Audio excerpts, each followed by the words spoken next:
Muy buenas noches, damos la cordial bienvenida a todas las personas que puedan conectarse para tomar este estudio que vamos a dar inicio en un momentito. Vamos a esperar que algunos se conecten, le mandamos un cordial saludo. Este es el Ministerio Profético Aliento de Vida. Vamos a continuar con los estudios del libro de los Salmos. Recuerden que tenemos el compromiso de dar el estudio de todo el Salterio, son 150 salmos. Ya vamos por el Salmo 123 para el día de hoy. De lunes a viernes hemos tratado de dar estos estudios. Obviamente que hay días que no hemos podido, pero lo continuamos al siguiente día. Bueno, sean todos bienvenidos y este estudio va a quedar grabado para que usted pueda tomar nota más adelante y también compartirlo. Y va a quedar grabado en la página del Ministerio Aliento de Vida. Sean todos bienvenidos, damos gracias al Señor. Si alguien quiere dejar sus comentarios, ya sea ahorita o más adelante que nos esté viendo este video ya grabado, este estudio, puede dejarlo ya sea para orar por él, para alguna petición de oración, alguna necesidad, pues estaremos poniéndonos en contacto para orar por usted o alguna explicación adicional de los estudios que estamos dando o algún tema en específico que quisieran que también le demos estudio. Bueno, sean todos bienvenidos. Vamos a dar inicio a este estudio del Salmo número 123, que los comentaristas le han llamado confianza en el Señor.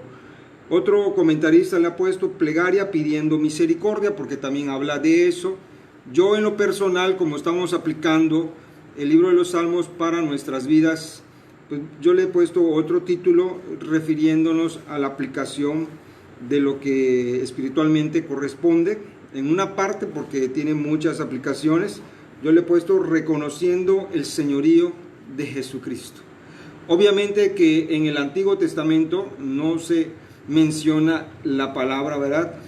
Tal cual, pero sin embargo ya se había anunciado, se le había puesto el nombre Emmanuel, el libro de Isaías, y se había hablado ya del Hijo, el Hijo de Dios, como en el Salmo número 2 y también el 3 hablan acerca de eso. Dijo el Señor a mi Señor, siéntate a mi diestra. El caso es que toda la Biblia del Antiguo Testamento habla de nuestro Señor Jesucristo, y es necesario que cuando tomemos estudio de un pasaje del Antiguo Testamento logremos identificar a nuestro Señor Jesucristo, ya sea de un modo o de otro, en el sentido de que interpretemos y miremos al Calvario, ya sea en su muerte, en su sufrimiento, en su resurrección, en todas las áreas de nuestro Señor Jesucristo. La iglesia también está mencionada miles de veces, la labor evangelística, la labor misionera de la iglesia está muy bien identificada en el libro de los Salmos. Bueno, yo le he puesto reconociendo el señorío de Jesucristo, y también le podríamos llamar el 1, 2, 3 del cristiano, el 1, 2, 3 del creyente. Y vamos a empezar con eso. Vamos a darle lectura al Salmo. Es un salmo muy cortito, pero la verdad hemos visto que mientras más cortos son, más largo es el estudio, pero vamos a tratar que no sea así. Este salmo, en primer lugar, entra de los salmos graduales. Es un canto de ascenso gradual, dice al inicio en varias versiones, en el cual acuérdense que se trataba de una peregrinación del pueblo de Israel a las fiestas hebreas, que se daban tres fiestas había en el año, y ya lo mencionamos otro día, pero también habían otras fiestas que subían y cantaban estos cantos, así como también el Jalel egipcio, cuando se daba la Santa Cena, en el caso de lo que es la Pascua, que lo conocemos como la Santa Cena ahora para el creyente, que representa la muerte y resurrección de nuestro Señor Jesucristo. Esa noche del día de la comunión con los apóstoles cantaron el Jalel egipcio. Bueno, entonces vamos a dar lectura. A ti que habitas en los cielos, levanto mis ojos. He aquí como los ojos de los siervos miran la mano de sus amos, y como los ojos de la sierva miran la mano de su ama, así nuestros ojos miran a Jehová, nuestro Dios, hasta que tenga compasión de nosotros. Otra versión dice, hasta que tenga misericordia de nosotros. Luego dice, ten compasión de nosotros. Otra versión dice, ten misericordia de nosotros. Es la misma expresión. Oh Jehová, ten compasión de nosotros porque estamos hastiados del desprecio. Nuestra alma está sumamente hastiada de la burla de los que están en holgura y del desprecio de los orgullosos opresores. Bueno, vamos a darle explicación a este corto salmo. Le damos la más cordial bienvenida a nuestro hermano Mario Pinzón Quintal y a él y a su familia, si nos estén viendo. Que el Señor bendiga su vida, nos da mucho gusto que continúe en estos estudios, siga adelante hermanito y póngalo en práctica en su vida, esperemos que sea de mucha bendición. Muchas personas en lo personal me han hablado, me han dicho, me han mandado mensajes diciendo que les ha ayudado estos estudios y yo sé que por eso el Señor nos ha puesto esa carga de dar esos estudios, no porque seamos mejores o porque pues cualquier otra cosa que pudiéramos pensar, simplemente es porque el Señor nos da opciones. A veces lo entendemos con un hermano, a veces el mismo estudio no lo entendemos, pero con otro hermano sí lo entendemos, y lo mismo me pasa a mí, a veces con uno no lo entiendo y con otro que da el mismo estudio a veces sí lo entiendo. Quizás Dios usa de diferente manera porque el Señor nos ha dado una medida de fe y de intelecto y de comprensión a cada uno, y quiera Dios verá que a través de mi persona nos use el Señor para que sea de bendición a su vida y lo pueda comprender. Pero si hay alguna parte que usted no pueda comprender o no lo entienda, alguna partecita me puede decir y se lo estaremos explicando. A lo mejor yo me ponga nervioso por el estudio y no lo explique adecuadamente, o por X motivo se nos pasa inadvertido y a veces no se termina una explicación y queda al aire. Ya me he fijado que a veces pasa así, ya sea conmigo o con otro paz, y nos surge esa duda. Pues tengan con toda confianza, ¿verdad? Tengan toda la confianza de preguntarnos y con toda amabilidad le estaremos respondiendo. Bueno, ¿por qué le he llamado el 1, 2, 3 del cristiano? Dice el hermano Mario Pinzón, es lo que hacemos, amén. Pues sí, créanme que yo también lo hago, no crean que yo nada más lo doy y me olvido. Yo igual trato de recordar qué es lo que di, tengo el estudio acá escrito y digo, esto lo tengo que aplicar a mi vida. Es demasiado bueno que lo tengo que aplicar a mi vida. A veces me asombro de cosas que el Espíritu Santo me revela, a veces hasta en el momento que ni yo mismo me lo sabía. Y digo, Señor, si no lo había estudiado de esa manera, bueno, el Señor nos da revelación y qué bueno. Por ejemplo, el 1, 2 del cristiano lo acabo de visualizar porque el Salmo dice 123 y curiosamente siempre me ha llamado la atención los números porque yo estudié física, matemáticas, estudié esa especialidad y los números me llaman la atención y aquí resuena mucho el 1, 2, 3 del 123, ¿verdad? No es un número cabalístico, no vaya a comprar un boleto de la lotería al respecto, pero el 1, 2, 3 del cristiano me llamó la atención y digo, ¿por qué? Entonces yo le pregunto a usted, ¿cuál sería si yo le dijera en 3 puntos, descríbame su cristianismo de usted?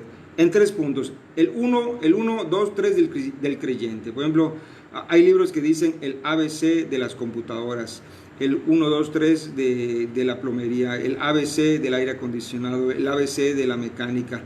Eso sería como el ABC del cristiano, el 1, 2, 3. O sea, si tú no tienes el 1, 2, 3 en tu vida, los primeros 3 puntos muy claros y muy definidos de tu fe, de tu cristianismo, estás frío, estás paleta. O sea, no sé qué has estado haciendo en los últimos años, creo que has estado perdiendo el tiempo en la iglesia. Entonces, debes de tener, dice el apóstol Pablo, tenemos que estar bien preparados para dar cuenta de nuestra fe, de nuestra convicción al que nos pregunte. Mucho ha pasado que a veces alguien tiene un problema al lado de nosotros y en lugar de darle la solución, el 1, 2, 3 del creyente, en esos primeros 5 minutos, empezamos a contar historias hasta de cuentos, chistes y muchas cosas, menos de la palabra de Dios, y por último termina diciendo mucho. Es que la verdad yo no lo sé, te voy a presentar a mi pastor para que él te explique. No, ese momento de oro usted lo debe de hacer, es el momento que Dios le da a usted, no lo desperdicie.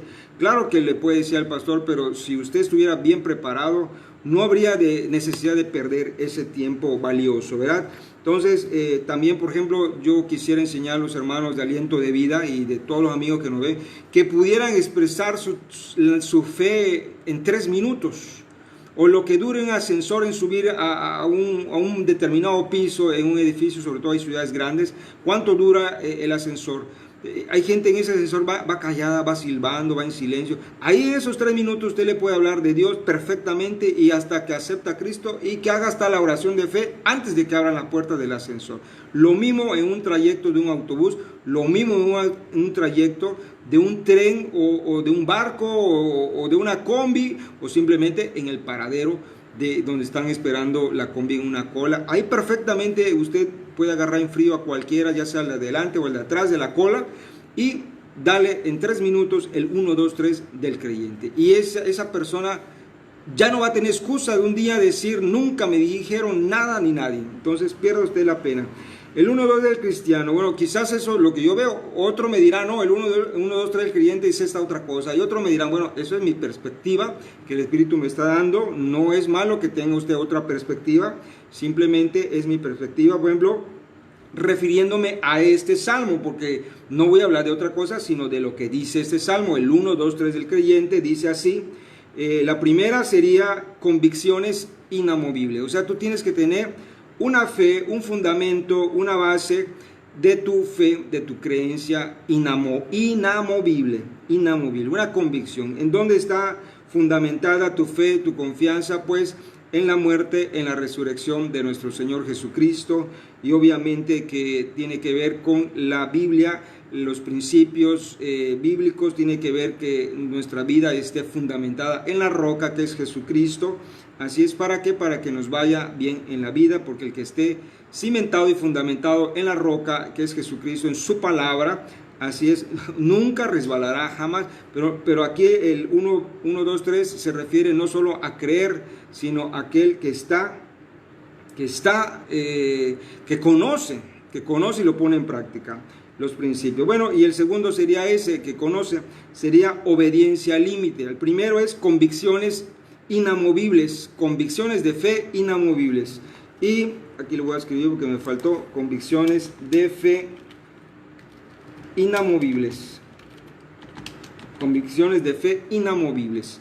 Es decir, ese que no le están contando, oye, ven para acá y ven para allá y que vamos para aquí. No, ¿saben qué? Discúlpenme, pero yo tengo mi convicción. Oye, que vamos a ver fútbol, ¿sabe qué? Es la hora del servicio. Oye, que vamos a hacer la hora de mi devocional. Esas son convicciones inamovibles. Oye, ya me voy al servicio, pero llegaron tus parientes. ¿Sabes qué, parientes? ¿Se van conmigo al servicio o vienen más tarde y se van al centro? Porque aquí en la casa no los voy a dejar que hagan cosas aquí en mi casa. Se me van, por favor, conmigo al templo o se me van a pasear a otro lado. Pero aquí yo me voy al culto y si me esperan, bien. Si no, también. Pero primero está mi Dios. Honrar a Dios. Dice la Biblia que Dios honra a los que le honra. Esa es la fe, esa es la convicción inamovible. Porque hoy gente le da un dolorcito de cabeza y parece que ya perdió la fe. Bueno, 2, saludo a la hermana Paulita Turriza, a la pastora Cristina también que nos están viendo de la ciudad de Mérida y otros hermanos también, la mayoría de la ciudad de Mérida. No sé si hay otro hermano de otro lado, que Dios le bendiga, que siempre nos ven de otro lado. Bueno, entonces el segundo, 1, 2, 3 del creyente sería obediencia al límite. Porque una cosa es estar fundamentado y otra cosa es obedecer. Porque muchos dicen, no, yo creo en Dios, yo mi fe es inamovible. Sí, pero ¿lo obedeces? No lo obedeces. ¿Permites el señorío de Jesucristo en tu vida? No, muchos no lo permiten. Solamente saben que Jesucristo es el Señor, pero nada más lo saben. Y nada más lo dicen, pero su vida ellos mandan. Entonces el 1, 2, 3 del creyente, convicción inamovible, obediencia al límite. 3, esa parte 3 que es que todo esto lo habla el Salmo. Las batallas permanentes del creyente que son contra las potestades de las tinieblas. No pierdas de vista como creyente contra quién estás luchando. No es contra tu esposa, no es contra tu papá, no es contra tu esposo, no es contra tus hijos, no es contra aquel vecino que te quiere, ¿verdad? Hacer daño. No son con ella, no es tu jefe que no te quiere, no. Es contra las huestes de las tinieblas, son personas que son instrumentos usados por el mal, que se dejan usar por el mal, te dicen cosas, ¿para qué? Muchos le llaman las lijas celestiales, o sea, te lo manda Dios como liga, ¿sabes? La más ruda y la más porosa para lijarte tu carácter, paciencia, tu misericordia, tu amor, te va lijando con burlas, con golpes, con muchas cosas, así es. Entonces, recuerda las batallas permanentes, ¿sí? No solamente es vamos a cantar a Dios y todo bonito, va a venir luchas, va a venir guerra, la guerra espiritual, No tenemos lucha contra sangre ni carne, porque mucha gente está muy contenta cantando, la bulla, el escándalo, las luces, y qué bueno, está muy bonito el ambiente, pero luego salen a la calle a la batalla y se desaniman, parecen globos que se pinchan y se sale toda la emoción de la alegría. Entonces, convicciones firmes, inamovibles, obediencia al límite y no perder de vista que estamos en una guerra espiritual que es espiritual, no es contra las personas, no te hagas enemigo de las personas, son los espíritus malignos que están usando a las personas. Bueno, ese es el 1, 2, 3 del creyente. Vamos a avanzar en la primera parte, ese es general, el 1, 2, 3. La primera parte es reconociendo el señorío de Jesucristo, que es lo que yo le puse el título a este salmo, reconociendo el señorío de Jesucristo. La primera exclamación del texto 1 dice: a ti que habitas en los cielos, levanto mis ojos. A ti, levanto mis ojos. ¿A quién? A nuestro Dios Todopoderoso. Aquel, el Padre que proveyó nuestra salvación a través de nuestro Señor Jesucristo.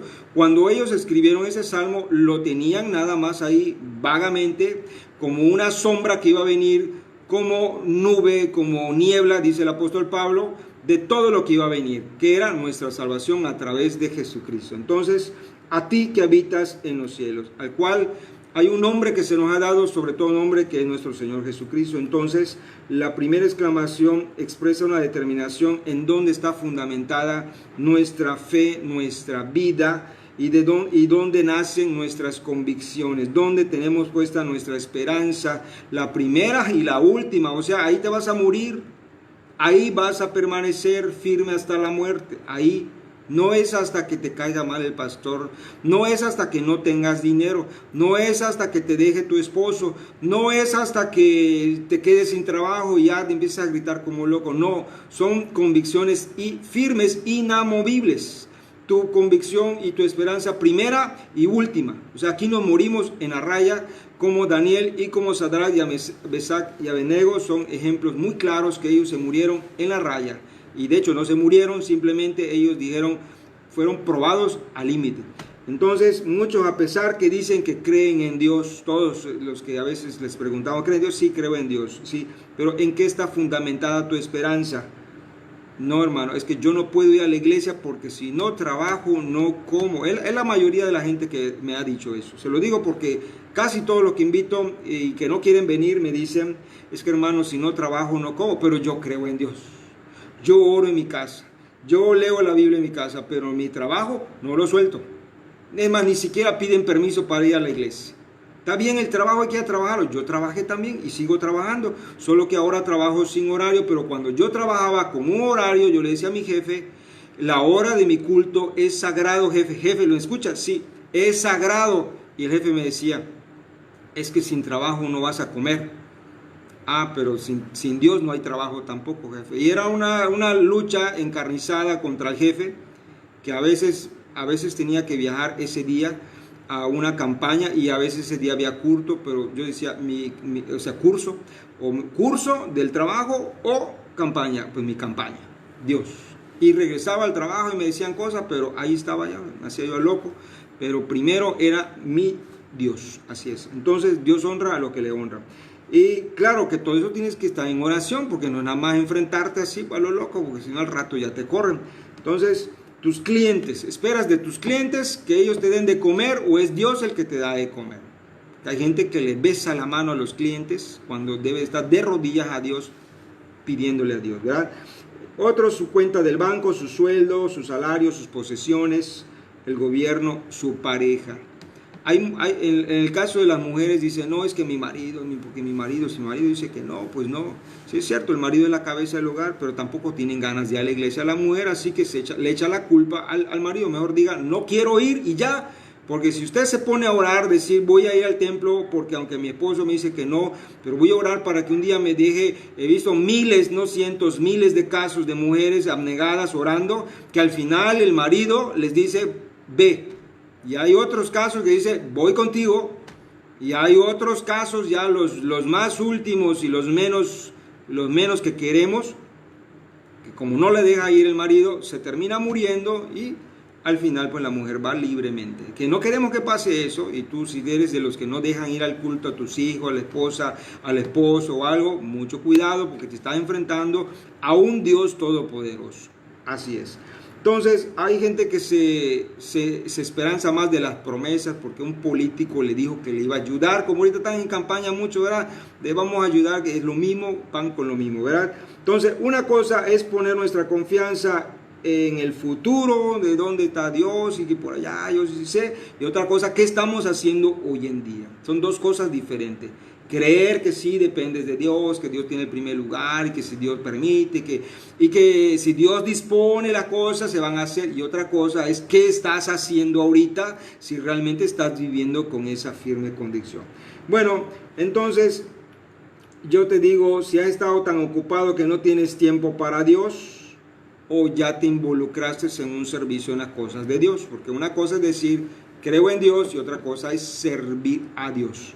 Bueno, entonces reconociendo el señorío de Jesucristo, así es, debes de estar entonces tú pensando, planeando, así es, hablando y especificando planes que determinan que tus ojos, tu confianza y tu servicio y tu vida está puesta en Jesucristo.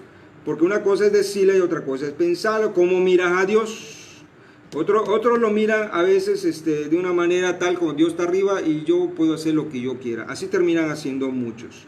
Pero vamos a seguir avanzando. Entonces, la otra parte dice de este texto, dice, he aquí, dice, como los ojos de los siervos miran la mano de sus amos y como los ojos de la sierva miran la mano de su ama, así nuestros ojos miran a Jehová, nuestro Dios, hasta que tenga compasión de nosotros.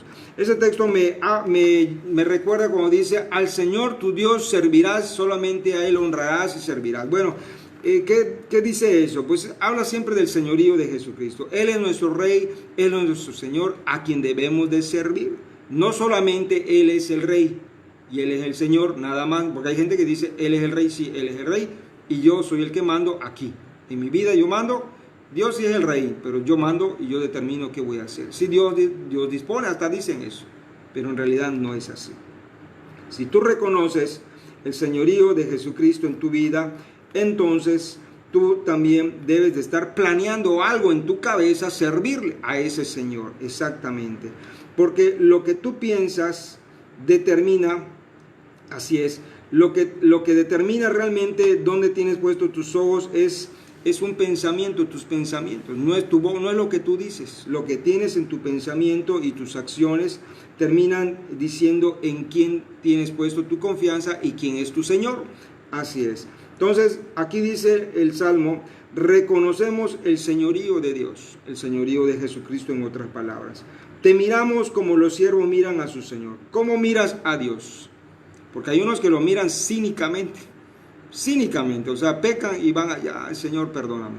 Bueno, hay unos que lo miran cínicamente, pero realmente yo le voy a decir, porque hay unos que ni vergüenza tienen, dice que Dios me perdone y se ponen a insultar. Pues no tiene ni un caso, ni un sentido de decir que Dios me perdone si estás haciendo lo que a ti te parezca. Bueno, la salvación viene de Dios, todos lo sabemos, viene por medio de nuestro Señor Jesucristo. Él nos ha hecho libres de la maldición del pecado y tiene que haber una sola actitud frente a este conocimiento. Tú eres ya salvo, tú fuiste perdonado de tus pecados, fuiste libre de las maldiciones ya del pecado, porque el pecado trae maldiciones generacionales también, ¿sí? Entonces tiene que haber una sola actitud en tu vida que se llama obediencia, o se llama el ABC del cristiano. Entonces, si no hay obediencia hacia ese señorío, entonces no tienes vergüenza de decir que es tu Dios, porque no le haces caso, no le haces caso. Entonces Dios no nos libertó del pecado para andar haciendo lo que nosotros queramos, estar en rebeldía, en desobediencia. No nos queremos integrar a una iglesia, no queremos trabajar, estamos en la iglesia, todo lo criticamos, así está, o estamos simplemente sentados de brazos cruzados, que los demás hagan las cosas. ¿Por qué? Porque tú nunca sabes nada, tú no quieres hacer las cosas, o las cosas que no se hacen como tú dices. Bueno, pues haz algo, planea un ministerio y órale a Dios y que pues te ayude la iglesia, si te pueden apoyar, claro que sí, exactamente. puede ser de visitar, puede ser de oración, puede ser de muchas cosas. Entonces Dios no nos rescató del pecado para quedarnos sin autoridad sobre nuestra cabeza. ¿Cómo la ves? Dios no nos rescató de la maldad, del pecado, para solo ser buenas personas y tener muy bonitas intenciones y no tener ninguna autoridad sobre nuestra cabeza. O sea, yo no quiero la autoridad del pastor, de ningún líder, de nada. Yo no quiero someterme a nada. Yo nada más quiero ir a escuchar, ver por televisión, ver por internet y no rendirle cuentas a nadie de lo que hago, de mi dinero, dónde lo gasto, ¿qué les importa? O sea, esa actitud, estaría buena esa actitud, porque muchos la tienen así, no les interesa. No les interesa. Yo en realidad no estoy tratando de meter todo el mundo a la iglesia, sino lo que quiero meter es al señorío de Jesucristo en su vida. Simplemente, que reconozcan el señorío de Jesucristo en su vida. Si quieren ir a la iglesia o no, pues ya Dios tratará con ellos, porque realmente unos sirven a Dios dentro de la iglesia, unos lo sirven fuera de la iglesia, pero de algún modo los sirven. Y si tú no sirves de ningún modo, lo único que eres simplemente una persona abortiva, que ya nada más agarraste el gusto de que Dios te perdonó el pecado y ahí te vas como caballo desbocado en la montaña, en la pradera, a hacer sin rienda, ¿verdad? Dándole rienda suelta a tu voluntad, a hacer lo que tú quieras. Entonces, realmente, porque hay gente que dice así, yo soy buena persona, no tengo necesidad de ir a la iglesia, soy buena persona, no peco, así es, pero vayamos a algo más. A Dios, a Jesucristo mismo no le gustó que le digan bueno. Dios no salvó a las personas para que sean buenas, así, buenas para nada, ¿verdad? Entonces, Dios nos salvó a las personas para que sean buenas y tengan muy buenas intenciones, tengan bonitas. Mira, si fuera así, hay mucha gente que tiene muy buenas intenciones, pero el mundo sigue de cabeza. Ya se hubieran solucionado muchos problemas alrededor de usted. Bueno, usted mismo hubiera solucionado muchos problemas en la sociedad, pero no ha hecho nada. Sigue ahí nada más de inútil, diciendo que es buena persona. Y discúlpeme que se lo diga así, pero es la única manera que entendamos que el Señor no nos salvó para ser buenas personas. Así es, Dios nos salvó para que nosotros ejerzamos una autoridad. Así es, para darnos poder y ejercer ese poder en contra de las tinieblas. Acuérdense del ABC del cristiano. No tenemos lucha contra sangre ni carne, sino contra las huestes del maldad. Entonces, siendo buenas personas, el diablo se va a reír de nosotros. Va a decir, ni yo te lo creo, ni tú te lo crees que seas tan bueno. Y de hecho no hay ni uno bueno, dice la palabra del Señor. El mismo Señor Jesucristo no le gustó que le llamaran bueno, porque Él no vino para ser bueno, Él vino para libertar al cautivo. Él vino para dar salvación, para darle poder a la iglesia, empoderarnos a nosotros y decir, estas señales ustedes les toca hacerlo y lo van a hacer mayor porque yo voy al Padre y ustedes se van a quedar aquí. Entonces, Él no nos dejó para ser buenas personas. Si tú hayas pensado y considerado vivir una vida tranquila, siendo buena gente, discúlpame, estás equivocado. Así es. Y el diablo está acostado al lado de ti riéndose contigo y dice, seamos buenas personas, tengamos muy buenas intenciones. ¿Sabe qué? Así nadie se va a salvar, con buenas intenciones. Así entonces necesita que la iglesia se levante con poder, con autoridad, con unción a señalar el pecado. Porque cuando empiezas a señalar el pecado, te conviertes tú eres el malo, tú eres el regañón, tú eres el muy santo, el muy consagrado. Empiezas a tener enemigos. Así es. Pero como usted no quiere enfrentarse a eso, que usted quiere ser amigo de todos, no le señala el pecado de nadie, simplemente lo aplaude y se ríe y ahí se queda callado. Y déjeme decir que usted participe porque el que roba, pues él es ladrón, pero el que sabe que está robando y no dice nada, también es partícipe del ladrón y es cómplice, así es, de la maldad. Entonces, reconocer el señorío de Jesucristo tiene que resultar en un provecho para el evangelio. Si usted no da ni un provecho al evangelio, usted está siendo una persona inútil. Se salvó inútilmente y entonces no se ha salvado porque realmente el señorío de Jesucristo, ¿sí?, no es solamente para que el Señor sea el rey allá y nosotros los reyes aquí, no, es para que nosotros seamos sus súbditos, seamos sus siervos. Por eso dice ese salmo claramente, te miro como un siervo mira a su Señor. ¿Usted cómo mira a su Señor? La verdad, la gente lo mira con altivez, la mayoría de la gente mira con altivez a las otras personas. Y si se trata de cristianos, dice, no, si yo soy más que él. Si yo tengo más dinero que él, yo estoy mejor preparado que ese pastor. Entonces empieza a hablar la gente con mucha altivez, cuando la Biblia nos señala que debemos de ver, dice que veamos como si fuera nosotros los siervos, los esclavos, y mirar, ¿verdad?, con la cabeza inclinada, que no tenemos el derecho. De hecho, el apóstol Pablo de ese texto dijo que no tenga nadie más alto concepto de sí que el que deba de tener. Así es. No digas que tú eres más que nadie, sino que nosotros andemos en humildad. Entonces, ¿para qué vamos a reconocer el señorío de Jesucristo? Para su alabanza, para su gloria, para anunciar las verdades de aquel que nos sacó de las tinieblas a la luz admirable. Para ser un representante en la tierra. Somos sus embajadores, somos los representantes del evangelio, del reino de los cielos. No solo los pastores, usted y yo también, y todo aquel que es nacido de nuevo, es representante del reino de los cielos en esta tierra. No es para ser buenas personas, no es para ser nada más tener muy bonitas intenciones, es para ir y rescatar almas del infierno. Y eso es una lucha. Hay pérdidas, hay bajas, hay golpes bajos. Así es. Entonces, si usted nada más está acostadito pensando y viviendo una vida monótona con sus propios problemas, entonces realmente lo único que está haciendo es usted está dando vueltas en círculos o regresando en una nada más, cuando tenemos que ir para adelante. Entonces, Dios nos salvó para ser instrumentos de su gloria, instrumentos en sus manos, o sea, ser sus pies, ser su boca, ser sus manos aquí en esta tierra. Así es, somos instrumentos portadores de su amor, portadores de su misericordia, portadores de salvación, portadores de muchas cosas, de benignidad, menos de su juicio, porque eso es lo único que parece que ustedes son representantes de la justicia de Dios. O sea, ustedes son los que imparten justicia, ustedes determinan quién está bien, quién está mal. Muchos de nosotros así somos.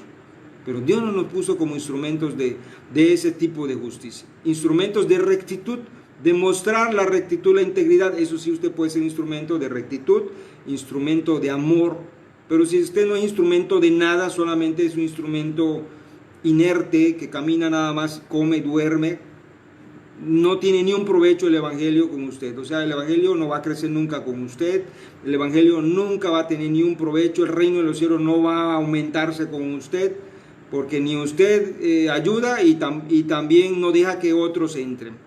Entonces, por eso les digo, el reconocer al Señorío de Jesucristo nos lleva a un tipo de actitud, una sola actitud, obediencia.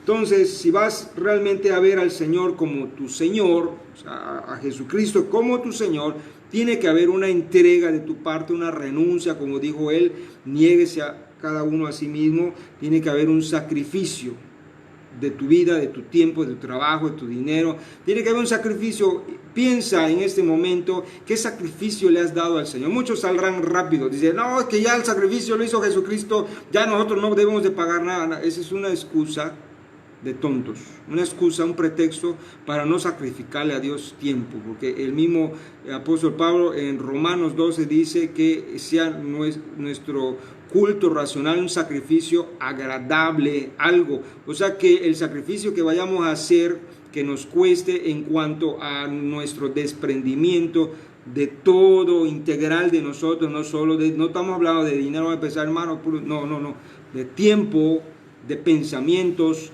de muchas cosas que usted piense en eso. ¿Qué tipo de sacrificio le ha estado entregando al Señor? ¿Un sacrificio nulo, superficial, vago? ¿O simplemente no lo ha hecho ni un sacrificio al Señor? Su servicio, así es, ¿hace usted la voluntad de Dios o su propia voluntad? ¿Cumple algún propósito de Dios en la tierra o usted nada más se sirve de los propósitos de Dios para tener provecho usted? Son dos cosas muy diferentes. Y luego dice, Señor, te rogamos hasta que tengas misericordia de nosotros. Y ahí determina un tiempo de servicio. Señor, somos tus esclavos, somos tus siervos, ¿hasta qué? Porque dice, hasta que tengas misericordia de nosotros, dice este versículo, léalo bien. Pero aquí espiritualmente se refiere, Señor, ¿hasta qué?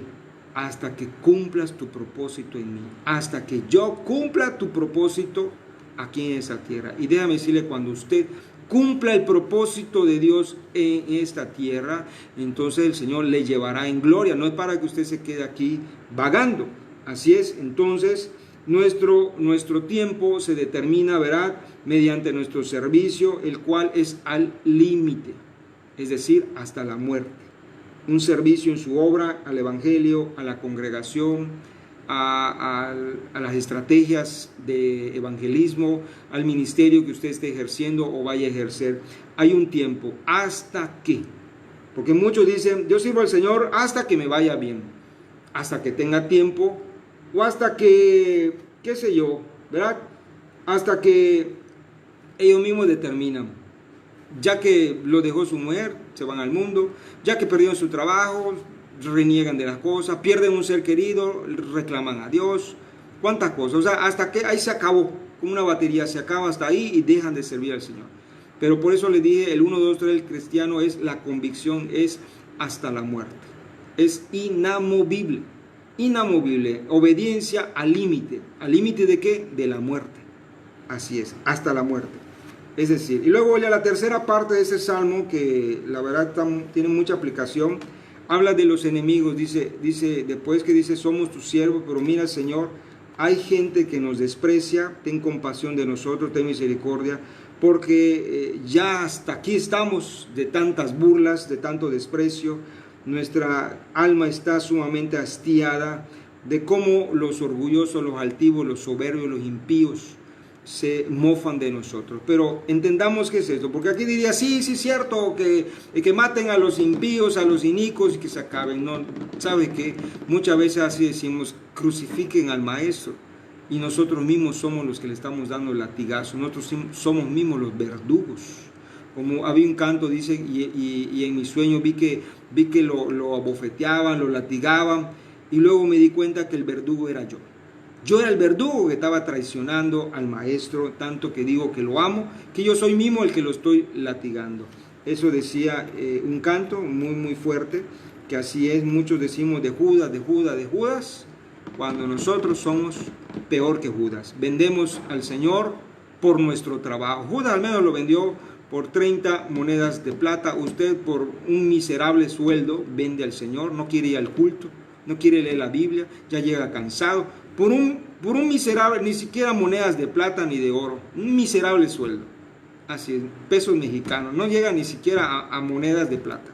Somos peor que Judas. ¿Se han puesto a pensar? Y eso aplíquela a cualquier cosa que usted quiera aplicarle, por el cual usted pone un pretexto de no servir, de no entregarse, de no ejercer un ministerio en la obra de Dios. Bueno, tiene mucho que ver también aquí que dice que realmente los enemigos, dice, el reino de las tinieblas está buscando siempre un instrumento a quien usar.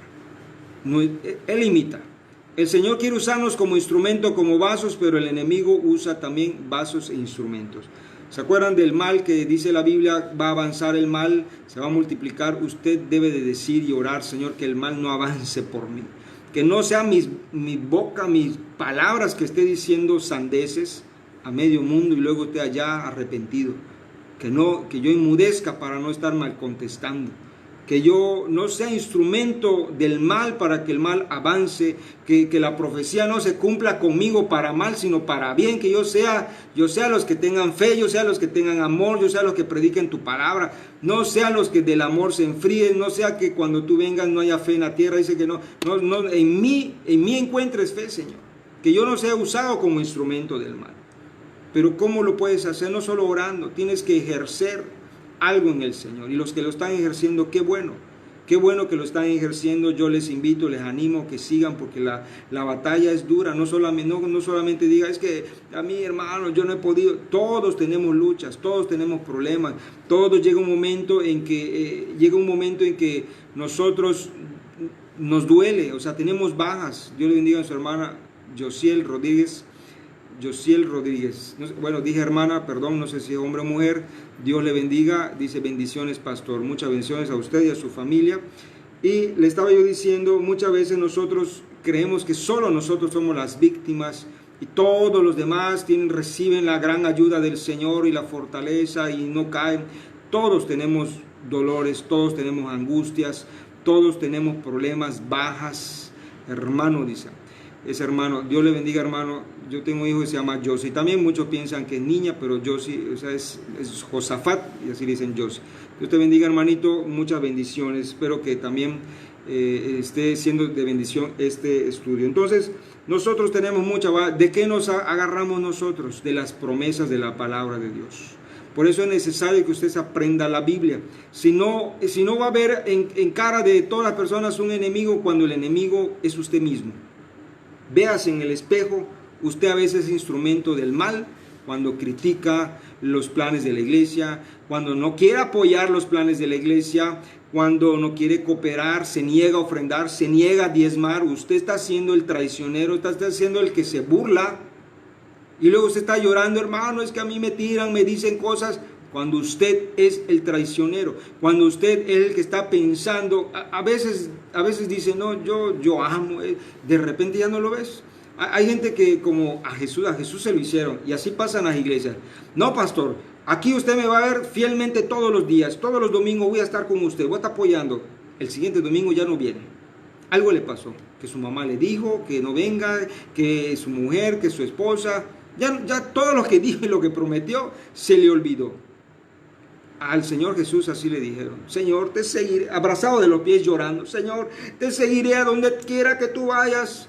En el primer paso que dio el Señor, se fue, ya no le siguió. Mucha gente así somos nosotros. Estos enemigos que dice, Señor, mira a esos enemigos cómo me tiran, es usted mismo, que muchas veces usted está del lado de los enemigos, con su indiferencia, con su negligencia, con su apatía, con mirar de lejos. Mira, yo aquí de lejitos. Mucha gente, porque mucha gente dirá, lo dicen por mí, sí, lo decimos por todos. Son millones, no solo uno. Millones que están así de lejitos en el palco viendo el toro. Realmente viendo ahí que la carga está solamente sobre 1, 2, 3 en la iglesia. Yo siempre le he llamado el 80-20, que es una famosa ley, la ley de Pareto. Siempre la carga de la iglesia está en el 20%. De todos los hermanos que ve usted en la iglesia, el 80% no cuentas con ellos. No cuentas con ellos. El 20% es que están ahí. Que ojalá que pudiéramos cambiar. Y hay iglesias que sí han llegado al 30, al 40, al 50, han llegado al 90. En las iglesias pequeñas, en las misiones como me toca a mí, casi el 100%, el 95%, todos ayudan, pero son solo 4, son solo 5, ¿verdad? Son misiones, son solo 8. Y qué bueno, el problema es cuando va creciendo, los que van llegando es una población flotante, que un día los ves y los vuelves a ver dentro de 6 meses. Y realmente hay que cambiar eso. Quisiéramos cambiar eso, oramos para que cambie eso, hacemos programas para que cambie eso. Pero el Señor es paciente. A veces nosotros nos molestamos, nos indignamos, y llega uno que otro pastor hasta maldecir y decir, no, que el que me abandone, que me traicione, voy a orar para que quede ciego y para que se muera. No, tampoco hay que llegar a esos extremos. La obra, la iglesia, las ovejas son de Dios. Nosotros solo somos administradores, y no se tome usted a pecho a veces como pastores que a usted le están traicionando. Están traicionando lo que usted representa. A alguno que le estén burlando, le estén haciendo daño, no le están haciendo a usted, se lo están haciendo a Cristo, a lo que usted representa, que es el Evangelio. Porque váyase usted de parranda con ellos, invíteles una suculenta comida, van a ser sus grandes amigos. Además, dele 1,000 pesos, 2,000 pesos de regalo, y va a ser su amigo, hasta que le empiece a hablar de pecado. Dice, pastor, así es, nos maldicen, así es. Así es, hay que orar por ellos, por lo que nos maldicen, eso pasa, y eso es lo que dice, pero no son las personas, no se tome usted a pecho, Jesucristo nos lo enseñó, no son ellos, dice, perdónalos, Padre, porque no saben lo que hacen, así es, y hay que tener misericordia, porque déjeme decirle que hay ovejas, hay hermanos que nos han maldecido y nos han hecho tantas cosas, que luego se convierten y se vuelven predicadores, y queda usted resentido. No, ahí lo ves predicando, pero qué bonito me insultaba, qué cosas no me hacía, y usted queda con esa historia del pasado cuando Jesús ya lo perdonó. Perdónele usted también. Sucede, es difícil, sucede, pero por favor hágalo. Realmente Dios tiene mucha misericordia de nosotros, pero realmente que nosotros mismos a veces somos los traicioneros, porque porque con usted ser amador de usted mismo, usted está despreciando a veces la obra de Dios. Hay gente que dice, yo no me meto con nadie, yo no voy a la iglesia, no soy malo, pero no voy a la iglesia porque son malos, son hipócritas, me quedaron a deber, no me pagaron, hablan mal de mí, tantas cosas. Usted tiene que amar al prójimo. Tiene que, si al enemigo, ¿qué es el enemigo? Dios nos pide que lo amemos a su hermano en la fe, con todos sus defectos. Tiene usted que aprender a amarlo también. ¿Por qué? Porque el Señor Jesucristo nos dijo, por cuanto a mí me lo hiciste, me amases a mí a través de aquella personita que te caía mal, pero ámalo, perdónalo, tenle paciencia. Así es, quizás no le vais a confiar tantas cosas, porque tampoco el Señor le va a confiar a alguien que no ama la obra de Dios, no le va a confiar grandes ministerios, obviamente, lo dijo claramente el Señor, ¿verdad? Entonces, de eso se trata este salmo. Sí, los enemigos no son las personas, los enemigos son los espíritus malignos que usan a las personas, que usted en el momento menos pensado se puede convertir usted mismo en enemigo de la obra de Dios con su apatía, con su crítica, con muchas cosas. Simplemente con no ayudar, quedarse de brazos cruzados, usted simplemente se está convirtiendo en un enemigo de la obra, porque está obstaculizando la obra. Dios le bendiga, pastor, dice, Dios te bendiga grandemente y te siga usando. Bueno, gracias por sus comentarios. Bueno, yo me despido, aquí termina ese salmo, son solamente 4 versículos, muy pequeños, pero muy grandes temas se pueden predicar, usted le puede sacar tanta información. Siempre trate de identificar a Jesucristo en cada texto. Trate de identificar los enemigos que son las huestes del maligno, y usted póngase en un lugar tantito ahí también, no siempre diga son ellos, no, también usted tiene culpa a veces por no orar por la salvación de su localidad, ¿sí? Por no orar por su ciudad, por no clamar, por no involucrarse en planes de ayuda. Dice, hay mucha maldad, hay mucha violencia, ¿y usted qué está haciendo? Es que el gobierno no va a hacer nada. La solución lo tenemos usted y yo con la palabra de Dios, con el Señor Jesucristo. Es la solución a todos los problemas. Así es, la Biblia nos da muchos principios para vivirlo, pero tenemos que empezarlo a vivirlo nosotros antes de predicarlo. Bueno, que el Señor bendiga sus vidas, y les saludamos desde este lugar. Es el lugar donde tenemos las misiones físicamente en Tabasco, una zona rural. Aliento de Vida es el ministerio. Son varias iglesias filiales también que están con nosotros. El Señor bendiga su vida. Yo le animo, le exhorto a que participe en estrategias de evangelismo y de crecimiento, y pues también de bendición a la ciudad donde usted vive. Participe en eso, en varias áreas. En oración puede participar, lo más simple, lo más elemental, y es lo más poderoso también. Luego los que están al frente de la batalla, yendo a predicar, evangelizar. Si usted no está en un batallón espiritual, ¿verdad?, en una iglesia, y quiere participar con nosotros, pues yo le invito a participar. Y también, si usted quiere cooperar con nosotros en algo para mantener ese ministerio pujante, ¿verdad?, que podamos seguir predicando la palabra de Dios y sostener las misiones, quiere cooperar con nosotros, puede ponerse en contacto para que yo le dé los datos. Pero yo le exhorto también, más que nada, que ayude con sus oraciones, que es lo principal. Ore no solo por mí, todos los que están predicando, que tienen sus luchas, tienen también sus gastos, tienen también las bajas, ¿verdad? Porque la otra vez escuché de un pastor que se murió su esposa, la esposa se le murió su marido, que era pastor, se le murió su hijo. O sea, hay muchas luchas y son golpes bajos que hay que orar por ello, no solo criticar, porque aquí al frente a veces está uno hablando, pero detrás hay un dolor, hay algo. Pero nosotros tenemos que seguir predicando la fe, porque es nuestra esperanza primera y última en el Señor. Bueno, que el Señor le bendiga y nos vemos en el próximo estudio.